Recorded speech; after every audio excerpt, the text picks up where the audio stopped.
बिस्मिल्लाहिर्रहमानिर्रहीम। अस्सलाम वालेकुम नादरीन, आप यूट्यूब चैनल देख रहे हैं। मैं इमरान खान हूँ। नादरीन, मैंने पिछले वीलॉग में आपको बताया था कि इमरान खान साहब ने ये दावा किया कि पाकिस्तान के मौजूदा आर्मी चीफ़ और फील्ड मार्शल सैयद आसिम मुनीर साहब, ये जब DGISI थे और इनको इनके ओहदे से बरतरफ किया जा रहा था, उस वक्त इन्होंने कोशिश की कि उस वक्त के वज़ीर-ए-आज़म इमरान खान साहब को इन्फ्लुएंस किया जा सके अपने ओहदे को बचाने के लिए। तो इन्होंने मुलाकात करने की कोशिश की बुशरा बीबी से, और बुशरा बीबी से मुलाकात के लिए जो चैनल इस्तेमाल किया, जिसके बारे में इमरान खान साहब ने बताया, वो चैनल जुल्फ़ी बुखारी साहब थे। कि जुल्फ़ी बुखारी साहब को रब्ता किया और रब्ता करके कहा जी मुलाकात करवा दें बुशरा बीबी से मेरी, और बुशरा बीबी ने वो मुलाकात करने से इनकार कर दिया। और इमरान खान साहब अब ये कहते हैं कि यही वजह है कि आसिम मुनीर बुशरा बीबी पे अपना गुस्सा उतार रहे हैं या उन्हें निशाना बना रहे हैं।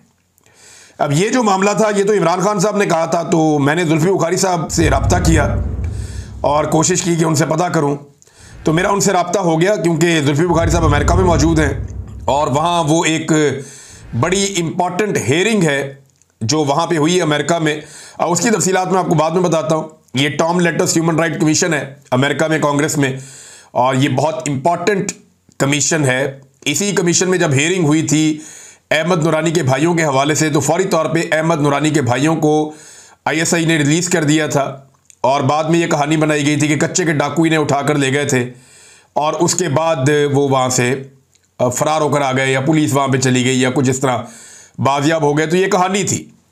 अच्छा जी, अब ये इसमें जुल्फ़ी बुखारी साहब ने बिल्कुल कन्फर्म किया जी, और इन्होंने कहा कि तब हमारे राब्ते हुआ करते थे आसिम मुनीर साहब से, ये DGISI थे, हुकूमत के साथ ये रब्ता कर सकते थे, और DGISI ने उस वक्त बुशरा बीबी से मिलने की ख्वाहिश का इजहार किया था, लेकिन बुशरा बीबी ने मिलने से इनकार कर दिया था। यह बुशरा बीबी उस वक्त नहीं मिली थी, उस वक्त के DGISI जब इनको ओहदे से बरतरफ किया जा रहा था आसिम मुनीर साहब से।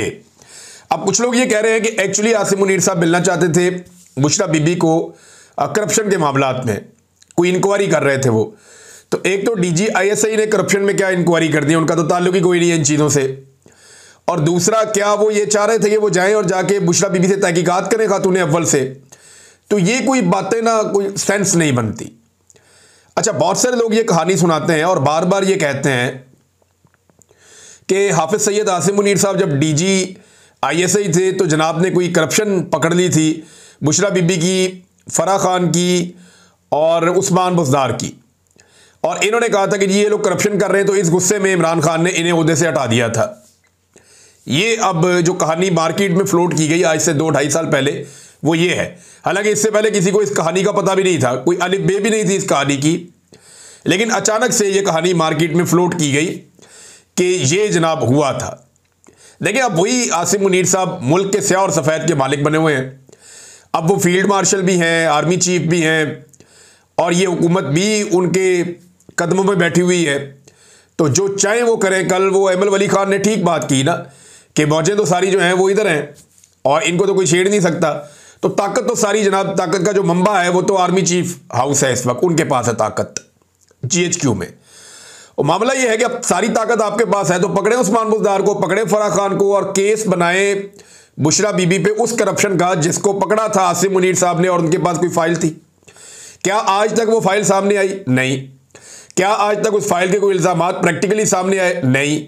इल्ज़ाम क्या था कि ये लोग कोई अफसरान की ट्रांसफ़र पोस्टिंग करते हैं, जिसमें ये अफसरान की ट्रांसफ़र पोस्टिंग के लिए पैसा वसूल करते हैं। भाई, वो जो पैसा वसूल किया, रिश्वत लेना और देना दोनों जुर्म है। तो वो जो अफसरान रिश्वत देकर अपनी ट्रांसफ़रें ले रहे थे या अपनी पोस्टिंग्स करवा रहे थे, वो अफसरान किधर है? उनमें से कितने गिरफ्तार किए आसिम मुनीर साहब ने आर्मी चीफ बनने के बाद? 1, 2, 10, 20? कोई भी, एक भी नहीं। उस्मान बुज़दार कहाँ पे है? वो गर्मियाँ आजकल, तो वो आम ठंडे करके खा रहे हैं वहाँ पे दरिया में या स्विमिंग पूल में। तो उस्मान बुज़दार साहब को पकड़ लेते, उनसे पूछते कि आपने ये करप्शन क्यों की है। फराह खान के खिलाफ कौन सी कोई संजीदा एफर्ट हो रही है? कोई भी नहीं। चले, बुशरा बीबी तो जेल में है ना, तो बुशरा बीबी के ऊपर ही केस बना देते कि जनाब ये खातून ने ये पैसा वसूल किया, इस मद में वसूल किया, इस अफसर ने ये पैसा दिया और फलां फलां ट्रांसफ़र और पोस्टिंग हुई। अगर एक फाइल आसिम मुनीर साहब के पास थी तो वो फाइल आज कहां पे है? ये सारी ऐसा लगता है कि एक कहानी है। अगर ये सच होता तो आज ये चीजें हमारे सामने होती। आज ये चीजें जो है ना, वो इतने सारे इद्दत वाला केस बनाने की जरूरत तो ना पड़ती। ये अजीबोगरीब किस्म के भोंडे मुकदमात बनाने की जरूरत तो ना पड़ती। फिर तो सिंपल ये होता, तोशा खाना का केस बनाने की जरूरत भी ना पड़ती। तोशा खाना में तो जितने भी पाकिस्तान के बड़े बड़े ओहदेदार हैं, चाहे वो जर्नैल हैं, चाहे वो सियासतदान हैं, चाहे वो माजी के वज़ीर आज़म हैं, चाहे वो मौजूदा, उस सबके घरों में सामान गया हुआ तोशा खाना का। ये कोई अनोखी खातून अव्वल तो नहीं थी कि इसके घर में क्यों चला गया। सबके घरों में जाता रहा, या तो सारों को पकड़ के अंदर कर दो। तो ये भोंडे केसेस बनाने की जरूरत तब पड़ी जब कुछ और था नहीं। अगर तो आसिम मुनीर साहब के पास कुछ होता तो वो उसकी बुनियाद के ऊपर आज केसेस बनाते, अगर वो सॉलिड होता। मैंने आपको पहले भी वो माजी में बात बता दी हुई है कि जनरल बाजुआ इमरान खान साहब के पास गए थे कि आसिम मुनीर साहब के साथ फलां प्रॉब्लम्स जुड़ी हुई हैं, तो हमें डीजी आईएसआई तब्दील करना है। तो जनरल बाजुआ की ख्वाहिश पे इमरान खान साहब ने डीजी आईएसआई तब्दील किया, और जनरल बाजुआ ने ऑप्शन देने थे कि जनाब इसको लगा दो। तो आपको तो पता है कि फैज हमीद साहब उस वक्त जनरल बाजुआ को भी पसंद थे, इमरान खान साहब को भी पसंद थे, तो वो आकर लग गए डीजी आईएसआई। ये बात बिल्कुल ठीक है कि जनरल फैज का किरदार बड़ा घटिया रहा है, बड़ी घटिया हरकतें उस आदमी ने की है पाकिस्तान की सियासत में। और मेरी ये ख्वाहिश है कि जनरल फैज को किसी भी करप्शन के ऊपर सजा ना दी जाए, उसको सियासत में मुदाखलत पे निशान इबरत बनाया जाए अगर बनाना है तो। करप्शन तो जनाब करते रहते हैं लोग, बेशुमार लोग पाकिस्तान में करप्शन करते हैं। ये आइंदा भी करते रहेंगे। असल सजा देनी चाहिए इन जर्नैलों को कि इन्होंने सियासत के अंदर मुदाखलत की है। निशाने इबरत बनना चाहिए जनरल फैज हमीद को भी, और आज भी जो सियासत कर रहे हैं, मैं उम्मीद करता हूं कल ये सारे भी निशाने इबरत बनेंगे, और जरूर बनेंगे। और ये कौम ये होता हुआ देखेगी, आज नहीं तो कल ये होगा। नाज़रीन, ये जुल्फी बुखारी साहब ने तस्दीक कर दी कि जनाब बुशरा बीबी से मिलना चाह रहे थे, तो खबर की तस्दीक तो होगी जो इमरान खान साहब ने जेल से कही। लेकिन इमरान खान साहब ने यह बात करने में बड़ी देर लगा दी।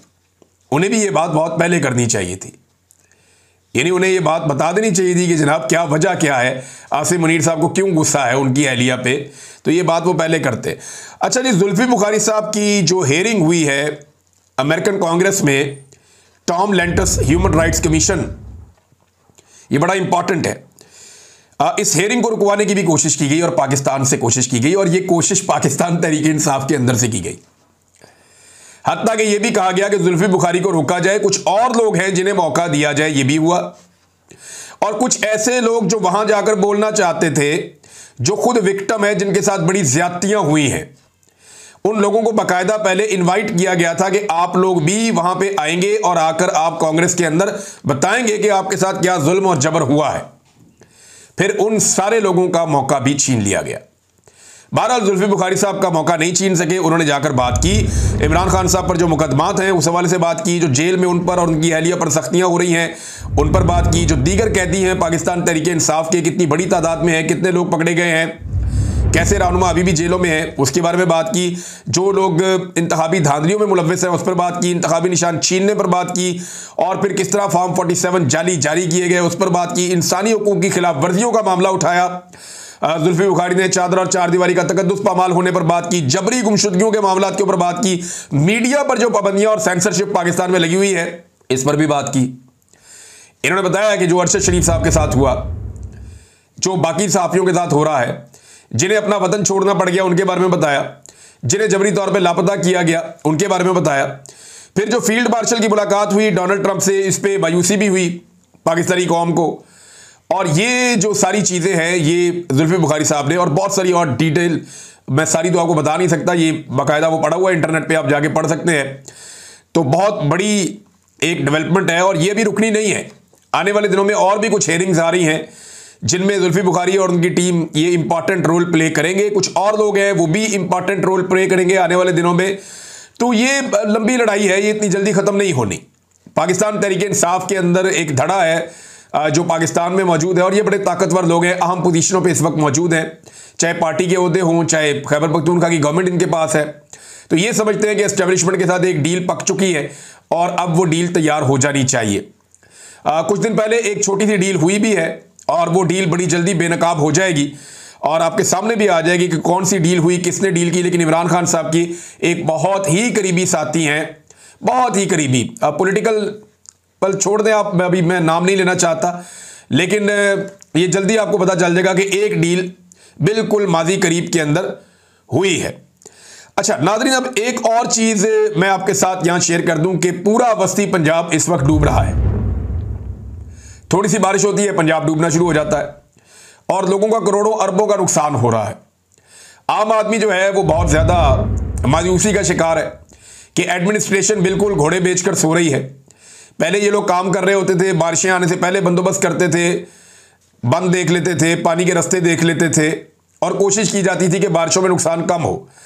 इस मरतबा जो टिकटॉकर हुकूमत है जाली फार्म 47 की, इन्हें पता है कि अवाम वोट दे या ना दे, हमने तो इक्तदार में आना है, क्योंकि हम तो बूटों के तस्मों के साथ लटक के इक्तदार में आए हैं और ऐसे ही हम लास्टिक की शलवारें पहन के बार बार इक्तदार में आ जाएंगे। लिहाजा इन्हें परवाही नहीं है और अवाम डूब रही है। अब जो बंदा गिला शिकवा करता है उसको उठा के अंदर डाल देते हैं और कह ये रहे हैं कि अमेरिका में भी सैलाब आया, बाकी दुनिया में भी सैलाब आए, बड़े बड़े मुल्कों की मिसालें दे रहे हो। भाई वहां पे सैलाब आए हैं, ये रूटीन की बारिशें हैं जिनके अंदर पूरे के पूरे शहर डूब गए हैं। रूटीन की बारिशों को वो तरक्की याफ्ता ममालिक जो है वो घास भी नहीं डालते। और दूसरी बात यह है कि वहां पे अगर ज्यादा बारिशें हो जाए और पानी खड़ा हो जाए तो कोई लंबे बूट पहन के यूं करके खड़ा नहीं हो जाता। वहां पे कोई उसके ऊपर अपनी तशहीरी मुहिम नहीं चला देता, वहां पे कोई शुएब को फोन नहीं कर रहा होता, ऊंची सड़कों पे फिर के अपनी पब्लिसिटी नहीं करवा रहा होता, सहाफियों के टोले को अपनी मनपसंद को लेकर कोई अपनी पब्लिसिटी नहीं कर रहा होता। तो इसलिए वहां पे तनकीद भी उस तरह से नहीं होती। दूसरा, वहां पे कोई भी आफत आ जाए उसके बाद जो रिस्पॉन्स है गवर्नमेंट का या इदारों का वो ऐसा शानदार होता है कि वहां के लोग कहते हैं जी ठीक है हमारा नुकसान हुआ, पूरा हो गया। मुझे बताया ना पाकिस्तान में कितने लोगों की गाड़ियां डूब जाती हैं, कभी आज तक किसी एक का भी नुकसान पूरा हुआ? इंश्योरेंस का पाकिस्तान में सिस्टम है नहीं, कानून पाकिस्तान में अजीबोगरीब बनाए हुए हैं। तो ऐसी सूरत हाल में फिर लोग बुरा भला ही कहेंगे और क्या कहेंगे। और अब जस्टिफिकेशन दे रहे हैं, यानी मैं कुछ सहाफियों को और कुछ ऐसे लोगों को जिन्हें ये हुकूमत या पीडीएम की जमातें नवाजती हैं मैं उन्हें कहता हुआ देख रहा था। यानी कुछ लोग कहते हैं पेट्रोल अभी भी दुनिया के कुछ ममालिक के मुकाबले में सस्ता है।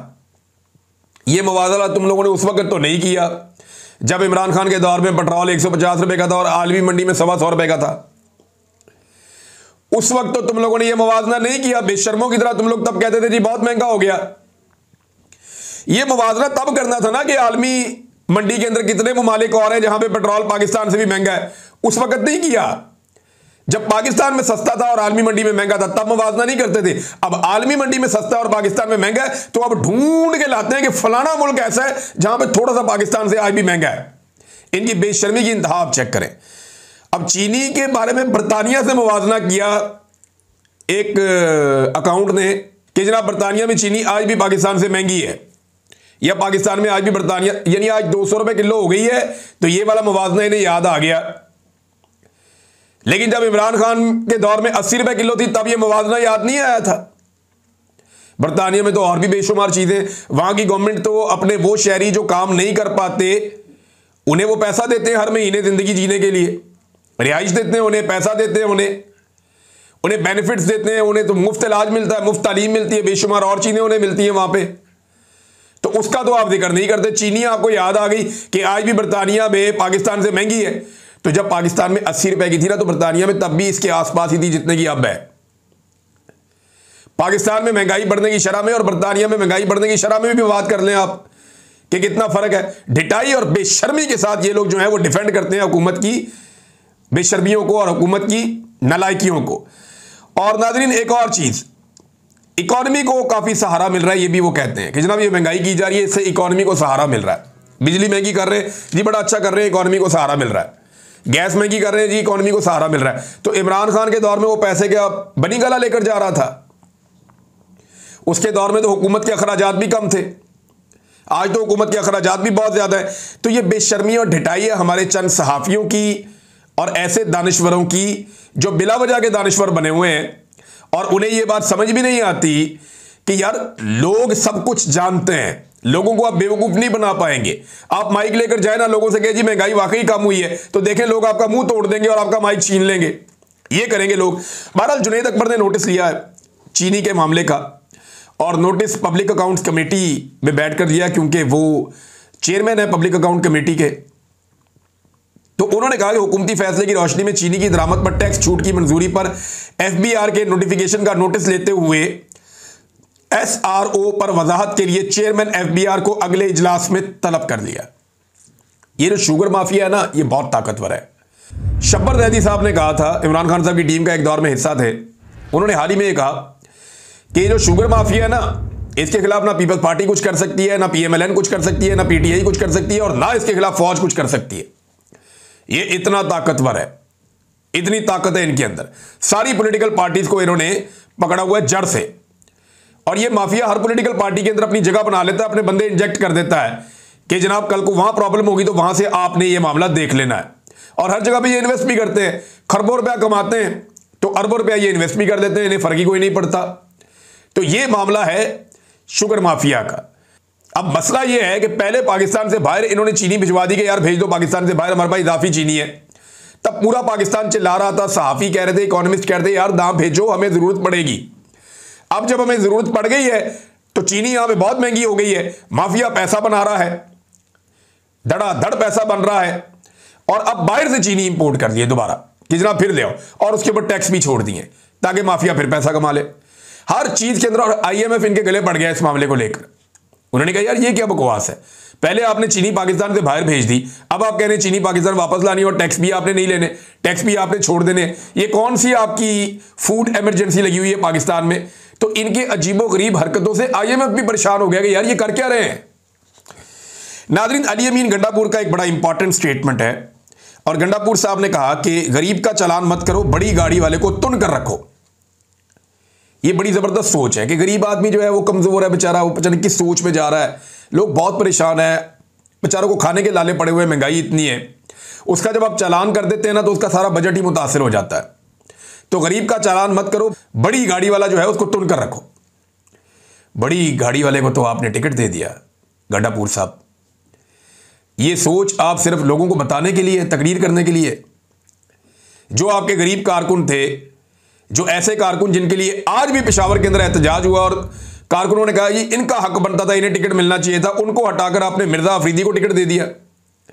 ये फैसला अगर इमरान खान का भी है तो गलत फैसला है ना। ये कैसे हो सकता है कि इमरान खान या उसके नजरिए के लिए कुर्बानियां दे आम वर्कर, आम आदमी, मारे खाए आम आदमी, मारे खाए बेचारे उसके पुराने साथी, और एक सरमाएदार आए और आकर टिकट लेकर चला जाए। तो ये तो वही मामला हो गया ना कि गरीब को कुछ नहीं कहना, अपने अमीर को तुन के रखो। ये कहने की बातें हैं सिर्फ, फिर ये तो जबानी कलामी बातें हैं। एक्चुअली तो अमीर को और सरमाएदार को आप सलाम पेश करते हैं टिकट समेत। नाज़रीन, कलात में एक बड़ा अनफॉर्चुनेट इंसिडेंट जो है वो भी रिपोर्ट हुआ है। थोड़ी देर पहले जब मैं वीडियो रिकॉर्ड कर रहा हूं, एक मुसाफिर बस पे फायरिंग हुई है, एक मरतबा फिर अफसोसनाक इंसिडेंट, और ये दहशतगर्दी के वाकयात रुकने नहीं पा रहे। पाकिस्तान की इंटेलिजेंस की नाकामी है और पाकिस्तान की सिक्योरिटी फोर्सेस को इन वाकयात को हर हाल में रोकना चाहिए। मुसाफिर बस के ऊपर फायरिंग हुई है, 3 लोग उसमें शहीद हो गए और 5 लोग उसमें जख्मी हो गए हैं। बड़े ही दिलखराश मनाजिर थे जब मैं ये देख रहा था, बड़ा अफसोसनाक मामला है। नाज़रीन, एक और चीज़ जो मैंने आपको बताई थी ये मज़ीद खुलकर सामने आ गई है, और शाकिर एवान साहब को क्रेडिट जाता है, उन्होंने इस सारे मामले को उठाया और बड़े पैमाने पर इस मामले को उठाया। 9 मई के मरकजी गवाह हसाम अफजल अदालत के सामने एक्सपोज हो गए, और ये एक वकील हैं बुरहान मुअज़्ज़म मलिक। उनकी दरख्वास्त पर काफ़ी दिनों की लेतोलाल के बाद बिलाखिर पुलिस रोजनामचा अदालत के सामने पेश किया गया। रोजनामचे में पेजेस फाड़ फाड़ कर इंतहा की टेम्परिंग की गई थी। यानी जो रोजनामचा पेश किया गया उसमें सफ़े फाड़े हुए थे। भाई ये बच्चे थोड़ी रोजनामचा बनाते हैं, या पुलिस स्टेशन में शाम के वक्त बच्चे खेलने आ जाते हैं, जब वो सफ़े फाड़ देते हैं, जहाज बना के उड़ा देते हैं। ये पुलिस का रोजनामचा है, इसको तो बिल्कुल सही तरीके से मेंटेन होना चाहिए। तो सफ़े फाड़े हुए थे, टेम्परिंग की हुई थी, लेकिन वो कहते हैं ना कि चोर कहीं ना कहीं अपनी निशानी छोड़ जाता है। ऐसा ही हुआ। रोजनामचा में मरकजी गवाह हसाम अफजल की उस रोज ना सिर्फ छुट्टी दर्ज थी, बल्कि साथ ही एसएचओ की जानिब से यह नोट भी लिखा हुआ था कि यह छुट्टियां करने का आदी है ये बंदा। अब इसकी थाने में वापसी तब होगी जब ये एसपी साहब के सामने पेश होगा। अंदाजा करें आप। अब इस पर नईम हैदर पंजुता साहब कह रहे हैं कि ये बड़ा अहम गवाह है और इसकी वजह से इमरान खान जेल में है, कि ये जमान पार्क में गया था और जाकर इसने खुफिया मिशन के ऊपर 9 मई के बारे में सारी साजिश और सारा मंसूबा इसने खुद देखा था। ये बंदा तो उस दिन छुट्टी पे था और इसके बारे में बाकायदा रोजनामचे में लिखा हुआ है। ये वैसे अल्लाह ताला कैसा मेहरबान है, कैसे अल्लाह ताला मदद करता है कि जिस बंदे पे पूरा मुकदमा खड़ा है, जो बंदा जाता है जाके खुफिया तरीके से इमरान खान साहब का सारा मंसूबा सुनता है और आकर गवाह बन जाता है। जिस तारीख को वो ये सारा कुछ करता है उस तारीख को बंदा ही छुट्टी पे है, और ना सिर्फ छुट्टी पे है बल्कि एसएचओ ने वहां लिखा हुआ है, एसएचओ ने लिखा हुआ है कि ये बड़ा आदी मुजरिम है, ये बहुत छुट्टियां करता है, एसपी के सामने पेश होगा तो इसको वापस नौकरी पे आने की इजाजत दी जाएगी, ये वापस ज्वाइन करेगा। अब आप अंदाजा करें। और ऐसे ही गवाहों के बयानों को बुनियाद बनाकर नईम हैदर पंजूथा के मुताबिक इमरान खान की जमानतें खारिज की गई हैं। यह है नाजरीन पाकिस्तान का निज़ाम इंसाफ, और यह केसेस बनाए गए हैं भोंडे किस्म के इमरान खान के खिलाफ। नाजरीन एक और डेवलपमेंट हुई है, और वो ये है कि इस्लामाबाद प्रेस क्लब के बाहर बलोच यकजहती कमेटी और सिविल सोसाइटी के ज़रिए तमाम नेशनल प्रेस क्लब इस्लामाबाद के बाहर लापता अफराद की बाजियाबी के लिए एहतजाज शुरू हो गया है। वहाँ पे एक आर्जी तौर पे कैंप लग गया है, वो अपने प्यारों की तस्वीरें लेकर बेचारे बैठे हैं। मेरी सिर्फ एक गुजारिश है कि सिर्फ जाकर इन्हें देखें आप, इन बच्चियों को, ये जो माएँ वहाँ पे मौजूद हैं, जो बाप वहाँ पे मौजूद हैं, जो बहनें वहाँ पे मौजूद हैं, जाकर सिर्फ इस्लामाबाद के शहरी एक नज़र इन्हें देखें आप। ये सिर्फ अपने प्यारों के मुंतज़िर हैं। ये इतना ही कहते हैं कि अगर हमारे प्यारों ने कोई जुर्म किया है तो आप उन्हें अदालत में पेश कर दें। आप जबरी तौर पे उन्हें गुमशुदा या लापता नहीं कर सकते। आप किसी की सांसों के मालिक नहीं बन सकते। आप ये तकलीफ नहीं दे सकते पूरे कुंबे को कि एक आदमी गायब ही हो गया बिल्कुल दुनिया से, उसका पता ही नहीं चल रहा कि वो बंदा गया किधर। ये आप नहीं कर सकते। दहशतगर्दी तो बलूचिस्तान में अभी भी हो रही है, और अगर ये लोग दहशतगर्द हैं तो इन्हें अदालतों में पेश करें, कानून के कटहरे के अंदर लेकर आए ना, ताकि पता चले किसने क्या किया, दूध का दूध पानी का पानी हो जाए। ये लोगों को गायब तब किया जाता है, और उन लोगों को नॉर्मली गायब किया जाता है जो लोग नजरियाती लोग होते हैं, जो अपने नजरिए के ऊपर कारबंद होते हैं, जो बात नहीं सुन रहे होते। नॉर्मली उन्हें गायब किया जाता है।